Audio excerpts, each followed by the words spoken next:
গাঁজাখোর বিজেপির কীর্তি শুনুন।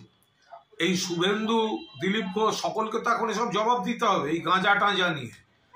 তার কারণ আগেও এইসব মাদকের সঙ্গে যোগাযোগ ছিল বিজেপির। তো এবার এই আটক কারা হলো, অ্যারেস্ট কারা হলো, কাদের কাছে গাঁজা পাওয়া গেল? বিজেপির সাঁকরাইলের কান্দুয়া পঞ্চায়েতের বিজেপির সদস্য রূপা রায় আর তার স্বামী নিমাই রায়। তো এবার এরা দুজন অ্যারেস্ট হয়েছে। প্রথমে 26 কেজি, তারপরে 41 কেজি, তদন্ত চলছে এখনো। এখন দেখা যাচ্ছে এরা যেই গাঁজা, কদিন আগে সব বিজেপির আর এক মক্ষীরানী এসব গাঁজা ড্রাগ এসব কেসে তো সব অ্যারেস্ট হয়েছিল।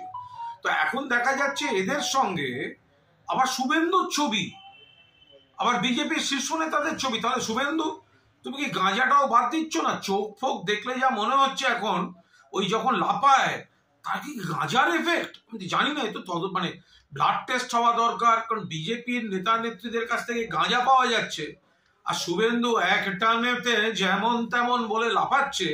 এ তো সব গভীরভাবে, শুভেন্দু যখন লাফায় সেই সময় ওর ব্লাড টেস্ট দরকার, ওর ব্লাডে মাদক আছে না মাদক নেই, অবিলম্বে তদন্ত দরকার।